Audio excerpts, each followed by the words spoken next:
ಸ್ನೇಹಿತರೆ ನಮಸ್ಕಾರ. ಒಂದು ಅತ್ಯಂತ ರೋಚಕ ಮತ್ತು ಆಪರೇಷನ್ ಸಿಂಧೂರದ ಸಮಯದಲ್ಲಿ ನಡೆದ ಘಟನೆಯ ಬಗ್ಗೆ ವಿಸ್ತೃತವಾಗಿ ನನ್ನ ಯೂಟ್ಯೂಬ್ ಚಾನಲ್ದ ಮೂಲಕ ಬೆಚ್ಚು ಬೀಳುವ ಸಂಗತಿಯನ್ನು ತಮ್ಮ ಮುಂದೆ ಹೇಳಲಿಕ್ಕೆ ಬಯಸುತ್ತೇನೆ. ನೋಡಿ, ಆಪರೇಷನ್ ಸಿಂಧೂರದ ಮೂರನೇ ದಿವಸ ಪಾಕಿಸ್ತಾನದ 14 ಸ್ಥಳಗಳಲ್ಲಿ ನಮ್ಮ ಭಾರತೀಯ ಸೇನೆ ಮತ್ತು ನಮ್ಮ ಮಿಸೈಲು ಮತ್ತು ಡ್ರೋನ್ಗಳು ಪಾಕಿಸ್ತಾನ್ ಏರ್ ಬೇಸಿನ 14 ಏರ್ ಬೇಸಿನ ಎಲ್ಲ ಏರ್ಪೋರ್ಟ್ಗಳ ಮೇಲೆ ಧ್ವಂಸ ಮಾಡಿತು. ಆಮೇಲೆ ಸರಿಸುಮಾರು 180ರಿಂದ 200 ಸೈನಿಕರು ಇದರಲ್ಲಿ ಸಾವನ್ನಪ್ಪಿದ್ರು. ಆತಂಕವಾದಿಗಳ ಜೊತೆಗೆ ಅವರ ಕೆಲವೊಂದು ಸೈನಿಕರು ಕೂಡ ಸಾವನ್ನಪ್ಪಿದ ಸುದ್ದಿ ನಮಗೆ ಈಗೀಗ ದೊರಕ್ತಾ ಇದೆ. ಪಾಕಿಸ್ತಾನ ಕಳೆದ 25 ವರ್ಷಗಳಿಂದ ನಮಗೆ ಧಮಕಿಯನ್ನು ಕೊಡ್ತಾಯಿತ್ತು, ನಮಗೆ ಬೆದರಿಸ್ತಾ ಇದ್ವು. ಮತ್ತು ನಾನು ಕೂಡ ಅಪೇಕ್ಷೆ ಮಾಡಿದೆ, ಈಗ ಅವರು ನ್ಯೂಕ್ಲಿಯರ್ ವಾರ್ ಸ್ಟಾರ್ಟ್ ಮಾಡ್ತಾರೆ. ಯಾಕಂದರೆ ಯಾವ ದೇಶವೂ ಕೂಡ, ಭಾರತವಾಗಲಿ ಯಾವ ದೇಶವೂ ಕೂಡ ತಮ್ಮ ಮೇಲೆ ಇಷ್ಟು ಪ್ರಮಾಣದ ಪ್ರತೀಕಾರ ಆದಮೇಲೆ ಅದರ ಉತ್ತರ ನೀಡುವುದಿಲ್ಲ ಅಂದರೆ ಇದು ಒಂಥರ ಆಶ್ಚರ್ಯಕರ ಸಂಗತಿ ಅಂತ ಅನ್ನಿಸ್ತು. अभी तक 2-3 पाउंड न्यूक्लियर क्यों नहीं भारत के ऊपर डाला गया ಅಂತ ಜಗತ್ತು ಕೂಡ ವಿಚಾರಣೆ ಮಾಡಲಿಕ್ಕೆ ಶುರು ಮಾಡಿತು. ಆದರೆ 4 ದಿವಸದ ಯುದ್ಧದಲ್ಲಿ ಭಾರತ ತನ್ನ ಪರಾಕ್ರಮವನ್ನು ತೋರಿಸಿದಾಗ ಒಂದು ವಿಷಯ ತಿಳಿದು ಬಂತು. ಕೆಲವೊಬ್ಬರಿಗೆ ಇದು ಆಶ್ಚರ್ಯ ಕೂಡ ಅನ್ನಿಸ್ಬೋದು. ಪಾಕಿಸ್ತಾನ ನ್ಯೂಕ್ಲಿಯರ್ ದೇಶ ಅಲ್ಲ ಅಂತ. ಪಾಕಿಸ್ತಾನ ನ್ಯೂಕ್ಲಿಯರ್ ದೇಶ ಯಾಕಿಲ್ಲ ಅಂತ ಕೇಳಿದಾಗ, ಪಾಕಿಸ್ತಾನ್ ಯಾವಾಗ ಭಾರತ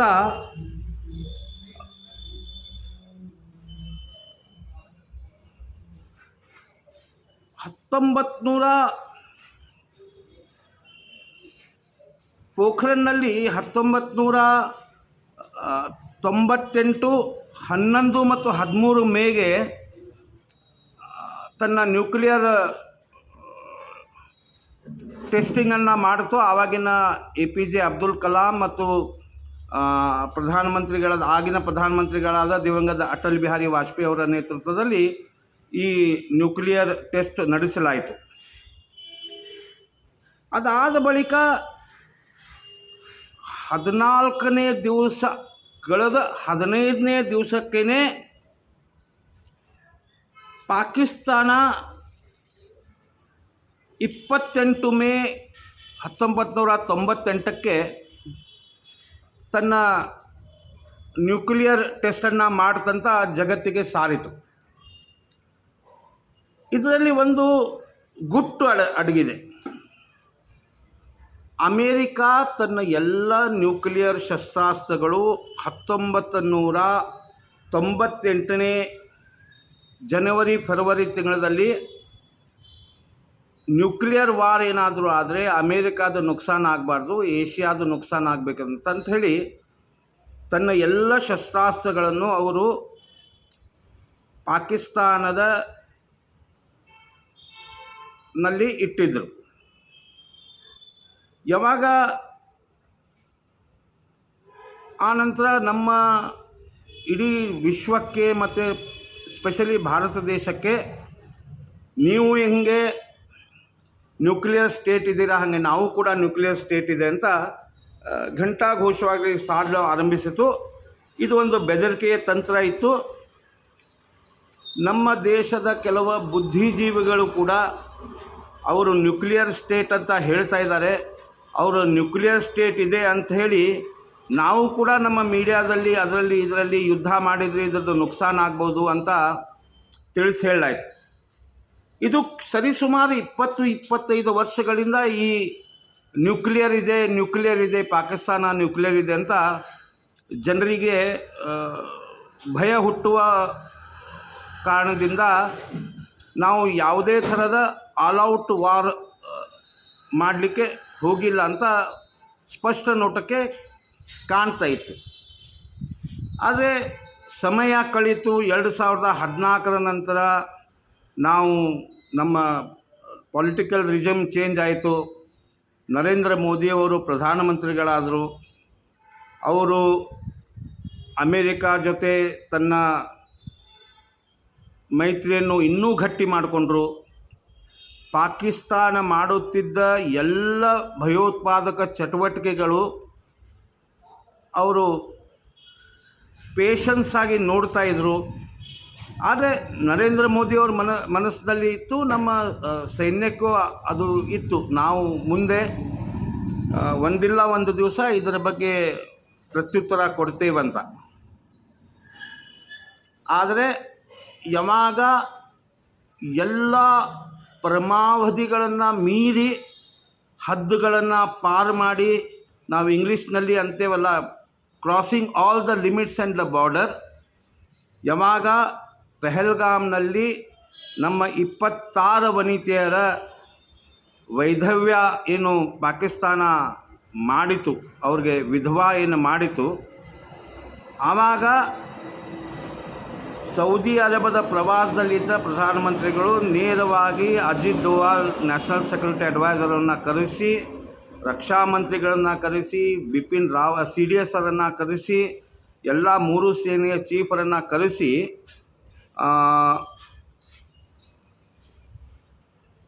ಒಂದು ಹಂತಕ್ಕೆ ನಾವು ಪಾಕಿಸ್ತಾನಕ್ಕೆ ಮಣಿಯಬೇಕು ಅಂತ ನಿರ್ಧಾರ ಮಾಡಿ ಭಾರತ ಸೇನೆಗೆ ಖುಲಿ ಛೂಟನ್ನು ಕೊಟ್ಟರು, ನೀವು ಏನು ಬೇಕಾದ್ದು ಮಾಡ್ಬೋದಂತ. ಯಾವಾಗ ಭಾರತ ಪ್ರತ್ಯುತ್ತರನ್ನು ಕೊಡಲಿಕ್ಕೆ ಸ್ಟಾರ್ಟ್ ಮಾಡಿತು, ಮತ್ತು ಯಾವಾಗ ಅವರ ಮಾಹಿತಿಯ ಪ್ರಕಾರ, ಗುಪ್ತಚರದ ಮಾಹಿತಿಯ ಪ್ರಕಾರ, ಎಲ್ಲಿ ಅಮೇರಿಕನ ಟ್ರೆಜರ್ ಅಂತೇವೆ ನಾವು, ನ್ಯೂಕ್ಲಿಯರ್ ಟ್ರೆಜರ್ನ ಗೇಟ್, 2 ಗೇಟಿಗೆ ಯಾವಾಗ ಡ್ಯಾಮೇಜ್ ಮಾಡ್ತು, ಆವಾಗ ಅಮೇರಿಕಾ ಎಚ್ಚೆತ್ಕೊಡ್ತು. ಮತ್ತು ಅವ್ರಿಗೆ ಅನಿಸಿತು, ನಾವು ಏನಾದರೂ ಈಗ ಇದರ ಬಗ್ಗೆ ಆ್ಯಕ್ಷನ್ ತೊಗೊಳ್ಳಾರ್ದೆ ನಮ್ಮ ಬಯಲಾಗುತ್ತದೆ. ಆಮೇಲೆ ಚೈನಾನೂ ಕೂಡ ಸೈಲೆಂಟ್ ಸ್ಪೆಕ್ಟೇಟರ್ ಆಗಿ ಎಲ್ಲ 4 ದಿವಸದ ಘಟನಾವಳಿಯಲ್ಲಿ ನಿಂತು. ಈಗ ನಮಗೆ ತಿಳಿದ ಸುದ್ದಿಯಂತೆ ಮತ್ತು ಇಂಟರ್ನ್ಯಾಷನಲ್ ಮೀಡಿಯಾ ಹೇಳದಂತೆ, ಅಮೇರಿಕಾ ತನ್ನ ಎಲ್ಲ ನ್ಯೂಕ್ಲಿಯರ್ ಶಸ್ತ್ರಾಸ್ತ್ರಗಳನ್ನು ವಾಪಸ್ ಬೇರೆ ಕಡೆ ಶಿಫ್ಟ್ ಮಾಡಿದೆ. ಯಾಕಂದರೆ ಅವ್ರಿಗೆ ಗೊತ್ತಾಗಿದೆ, ಭಾರತ ಈಗ ಸ್ಟ್ರಾಂಗ್ ಕೈಯಲ್ಲಿದೆ. ಈ ದೇಶದ ಪ್ರಧಾನಮಂತ್ರಿಗಳು ಬರೀ ಮಾತಾಡೋದಿಲ್ಲ, ಅವರು ಆ್ಯಕ್ಷನ್ ತಗೊಳ್ಳೋದ್ರೆ ನಿಶ್ಚಿತ ಇರೋದ್ರಿಂದ, ಪರ್ಫೆಕ್ಟಾಗಿ ಆ್ಯಕ್ಷನ್ ತೊಗೊಳ್ಳೋದ್ರಿಂದ ನಮ್ಮ ನ್ಯೂಕ್ಲಿಯರ್ ಏನು ಟೆಕ್ನಾಲಜಿಗಳಿದ್ದಾವೆ ಅವು ಎಲ್ಲವೂ ಕೂಡ ಧ್ವಂಸ ಆಗ್ತದೆ ಮತ್ತು ಮುಜುಗರಕ್ಕೆ ಅಮೇರಿಕಾ ಈಡಾಗ್ತದೆ. Fear, threat, giving the pose, ಇದು ಪಾಕಿಸ್ತಾನ ಮುಂಚಿಂದನೂ ಮಾಡ್ತಾ ಬಂದಿತ್ತು. ಆದರೆ ಈಗ ಪಾಕಿಸ್ತಾನದ ನಮ್ಮ ಹೆಂಗೆ 7 ಡೆಲಿಗೇಷನ್ ಬೇರೆ ಬೇರೆ ದೇಶಕ್ಕೆ ಹೋಗಿ ನಾವು ಯಾಕೆ ಆಪರೇಷನ್ ಸಿಂಧೂರ್ ಮುಂದುವರಿಸ್ತಾ ಇದ್ದೇವೆ ಮತ್ತು ಯಾಕೆ ಪಾಕಿಸ್ತಾನ ಟೆರರಿಸಮ್ ಬಗ್ಗೆ ಸೀರಿಯಸ್ ಇಲ್ಲ ಅಂತ ಹೇಳ್ತಾ ಇದೆ. ಈ ವಿಷಯಗಳನ್ನು ಸಾರಿದಾಗ ಅವರ ಡೆಲಿಗೇಷನ್ನು ಕೂಡ ಈಗ ಪ್ರತಿಯೊಂದು ಕಡೆ ಹೋಗ್ತಾ ಇದೆ.